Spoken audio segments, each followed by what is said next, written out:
afternoon. I'm Shannon Watkins, Research Associate at the James G. Martin Center for Academic Renewal. Today, I'm speaking with Andrew Taylor, who is a professor of political science in the School of Public and International Affairs at NC State University. He received his PhD from the University of Connecticut and teaches courses in American politics, including Introduction to American Government, the Presidency and Congress, the legislative process, public choice in political institutions, and the classical liberal tradition. His research focuses on American governmental institutions. At NC State, Professor Taylor is the director of the Free and Open Societies Project. How did it come to be? The goal really is to encourage free and open inquiry and expression on NC State's campus. So about 20 years ago, a colleague of mine in economics at NC State, Steve Margolis, who's now a professor emeritus, retired, we had an idea that we wanted to provide greater academic enrichment to our students that would encourage them to think broadly about the world and try to expose them to a variety of different viewpoints. Like a lot of people, we were concerned that the students weren't getting sort of the full side of everything, the full kind of panoply of viewpoints on matters having to do with politics, policy, and public life. And so we started this little group, this little project. It wasn't called the Free and Open Societies Project at the time. We were able to get a generous grant from the John William Pope Foundation to start it off. And the Pope Foundation has been very generous in its support for what is now FOSP, the Free and Open Societies Project. Every year since the founding 20 years ago, we have additional funding as well from a variety of different sources, including from people who just really like what we're doing and are associated with NC State in some way. And so over the 20 years since Steve and I started the project, we've done all sorts of things. There are all sorts of components. The Society for Politics, Economics, and Law, SPEL, is a student group that holds events throughout the year, mainly speakers on matters of interest in economics, politics, and the law. But they'll also host practitioners who will talk about what they do for a living in, say, the policy world or the political world. That may be of interest to our students, law school, admissions directors, etc. We have grants for undergraduate students doing research. There are a series of seminars that are run every year using the Liberty Fund rules of procedure. There are a number of other activities that we engage in. There's courses that are supported. You mentioned my Public Choice in Political Institutions course. There's a course called the Classical Liberal Tradition, which is part of the Free and Open Societies Project. So there's all sorts of things. And clearly, you know, over the course of 20 years, we've had many, many students involved. Thank you. We live in a very polarized time, as I'm sure you're very aware, and how have students responded to the programming offered by the Free and Open Societies Project? Well, we're pretty heterodox. I mean, we have speakers from a wide variety of different viewpoints, but what we do, which is unique, is to invite individuals, faculty members, practitioners, politicians, journalists onto campus who have what generally we would consider right of center political views, libertarians, conservatives, who otherwise wouldn't really get an invitation. Once in a while, maybe at a place like NC State, but not very often. And so the goal is to provide a diverse set of viewpoints to our students. And there is certainly a hunger for it. Our events are very full. SPEL, Society for Politics, Economics, and Law, which students run, and I invite the speakers to. We have weekly meetings, and we regularly get 70 to 100 students come to those things. So, you know, there's a hunger for it, and we are trying to satiate it. Obviously, we're not immune from the polarization at NC State. There have been episodes in the past where we've had students disgruntled with the speakers that I've invited. But we are supporters of free and open speech inquiry here, and welcome all sorts of viewpoints. And I think over the course of the 20 years, we've been able to earn a significant amount of respect from all parts of campus for what we're doing. And to some large extent, I think that's helped us a great deal. We've made friends on both sides of the aisle. We've made enemies on both sides of the aisle. It's given us a certain amount of prestige on campus and broad respect from students and faculty. That's great to hear. What are some examples of past events held by the program? Is it mostly speaker events? Yeah, I'd love to hear more about that. Yeah, so we have two speaker series as sort of the crown jewels of the speakers that we have. We have the annual Pope Lecture Series, which has been going since the project began in 2004. We've had a wide variety of people who have come. They come annually. Last year we had Jason Brennan, for example, who's a professor at Georgetown, who's written a lot about democracy. We have Matt Continetti, the year before, who wrote just written a book on the history of American conservatism. He's at AEI. We've had Vernon Smith, who's a Nobel laureate in economics. We've had, academics, as I said. We've had practitioners. Generally aides, important staff members rather than elected officials themselves. And then the second lecture series is the Bill of Rights lecture series, which is newer, which we've only been doing really for about 10 years. And that's supported specifically by a grant from Charles Koch Foundation and IHS, the Institute for Humane Studies. And we get someone to come in and talk about an aspect of the Bill of Rights.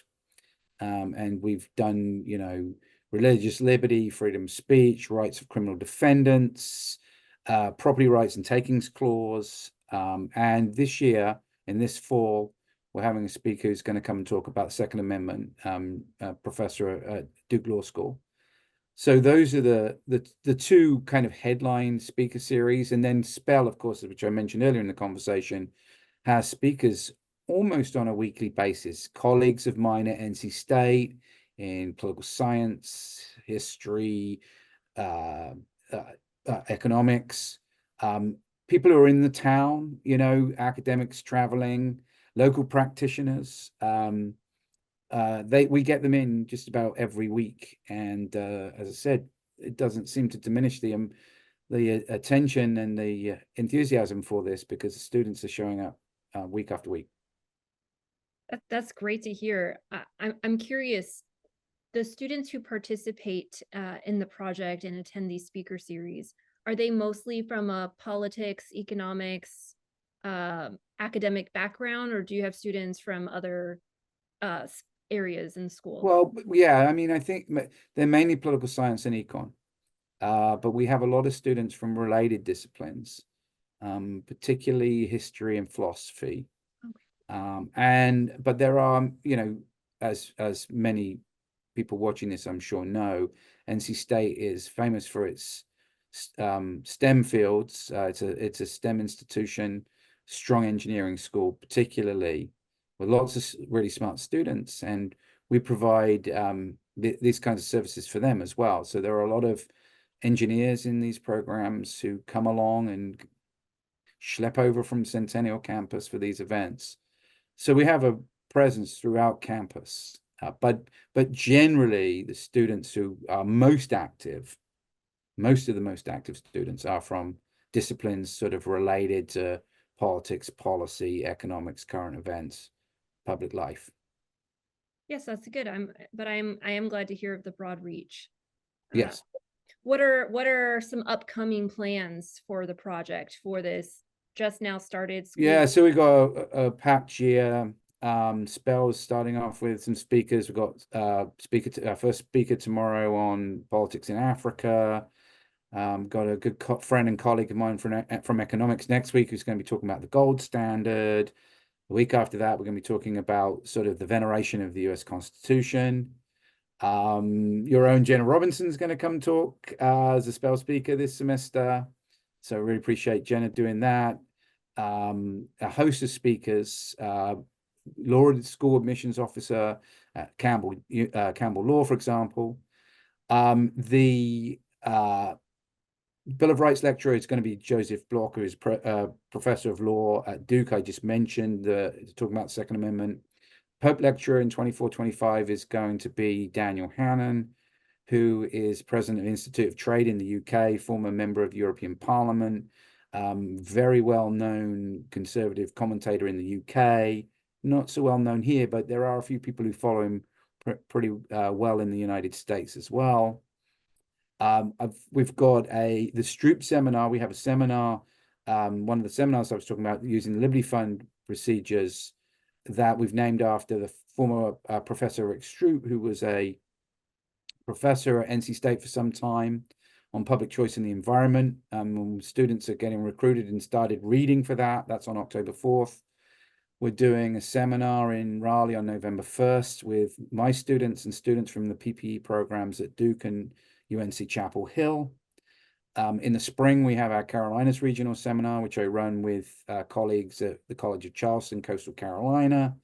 And this year we're going to Myrtle Beach with some students to talk about readings in a subject to be determined. That's in the middle of the spring. I have a great book seminar that I run with my colleague Jim Zink here, where we have political science students read great works in politics. I've got 3 or 4 applications already for undergraduate research awards that we're sort of sifting through. We're busy. There's a lot going on with the Free and Open Societies project. No, yeah, that's a full calendar for sure. So I've heard that the university recently received a grant to develop a minor in philosophy, politics, and economics.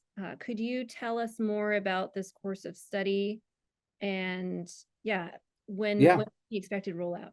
Yeah, so philosophy, politics, and economics is a course of study that's become very popular across I was going to say Anglophone world, but I think it's more broadly than that. There are a lot of European institutions, continental European institutions, that are putting these programs together. And it's a realization of the obviously interrelated nature of the 3 disciplines, but the fact also that they deal with very important normative questions, central questions to human organization and social life, that we think students should be exposed to, should read about, particularly from the original sources.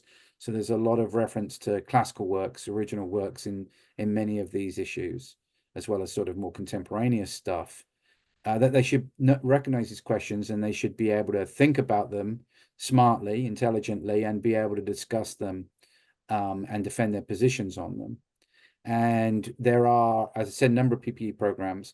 Probably the most influential one, at least in the United States, is the one at the University of North Carolina, Chapel Hill, which is run by Professor Jeff Sayer McCord, who's a philosopher. And Jeff has been very much a mentor on this for me, as has Professor Mike Munger at Duke, by the way, who runs the Duke PPE program, in sort of getting this moving. There are 12 of us. I'm the lead on it.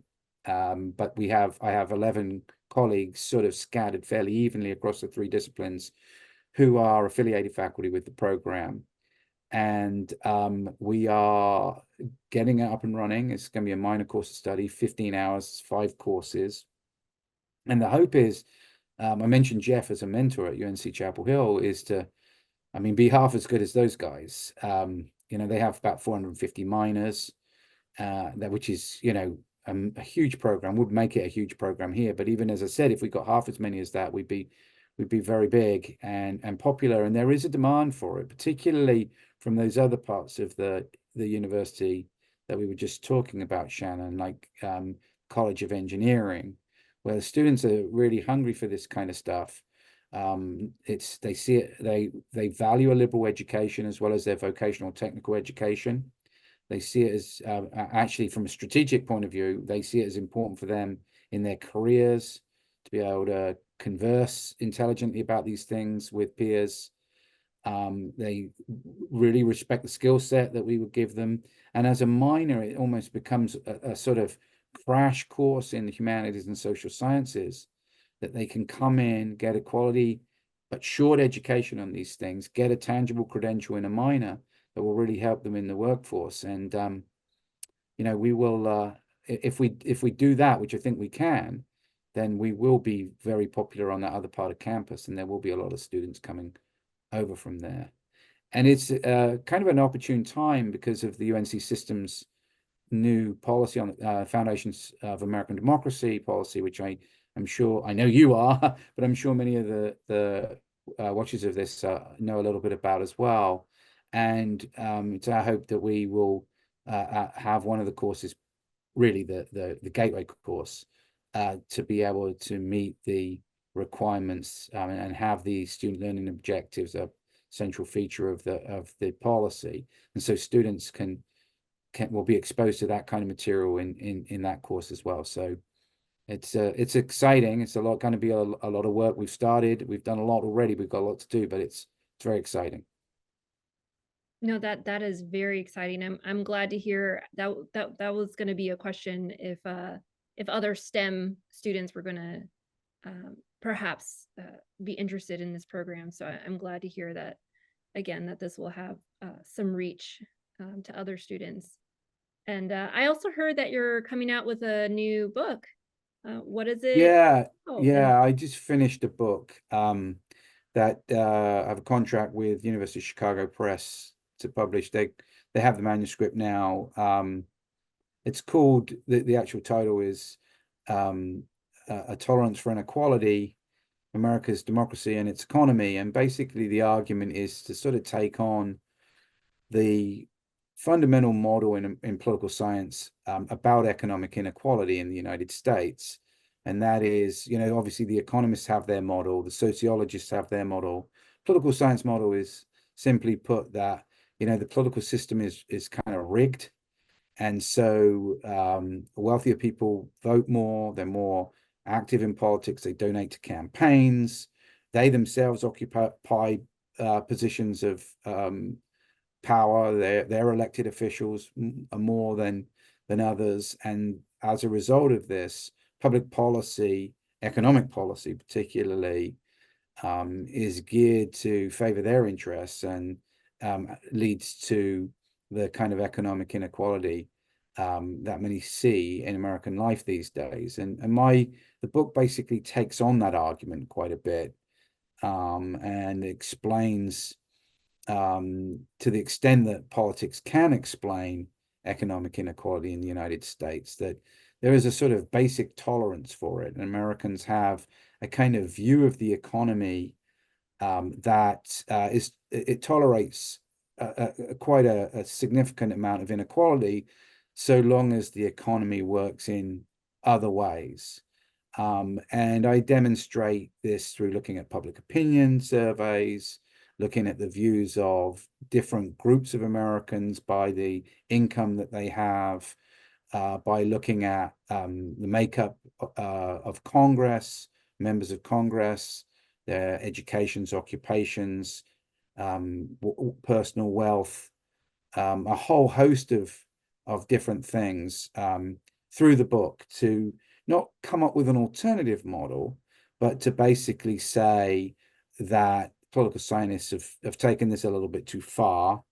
It's overly simplistic, and to sort of challenge colleagues in the discipline to kind of reassess where we are on this, because there is a kind of movement in political science these days to sort of say, America's terrible, and we have to fix it. And I'm basically saying, well, I don't think you're right on the first one, and with regards to the second, there are a lot of people who don't think it needs too much fixing. So that's the sort of takeaway, and a kind of short description of the thrust of the book. thank you. Is there an estimated release date? Well, I don't know. They have the manuscripts bit done. It's been, it's been revised quite a bit and over several iterations. So we're hopefully pretty close here, and maybe sometime next year, middle of next year. Wonderful. Well, we look forward to getting a copy and reading it. Professor Taylor, is there anything else that you would like to share with our viewers about your work at NC State, about anything? No, I mean, I guess one thing I would say, Shannon, I know, for better or worse, particularly the North Carolina viewers, of course, in the UNC system, the University of North Carolina, Chapel Hill is kind of the North Star. It's a flagship, although of course we call ourselves a flagship as well.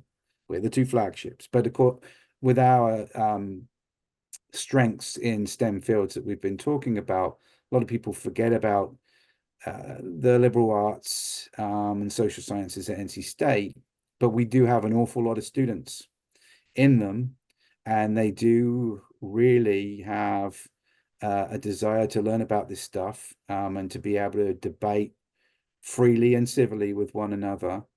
They have the similar kinds of concerns that many of us do about the lack of diversity on campus, particularly amongst the faculty. And if you're a fan of or an alum of the University of North Carolina system, and you've been, cheered by some of the developments at UNC Chapel Hill, such as the new School for Civic Life and Leadership, or the program in public discourse there, or their PPE program, which I already said under Jeff's leadership is just going crazy, or the appointment on a permanent basis of Chancellor Lee Roberts.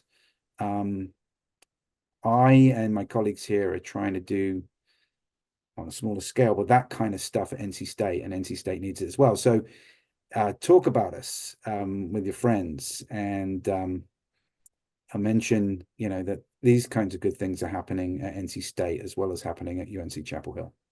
I think you're doing great work at NC State, and I'm really excited to continue watching it grow. Thank you, Shannon.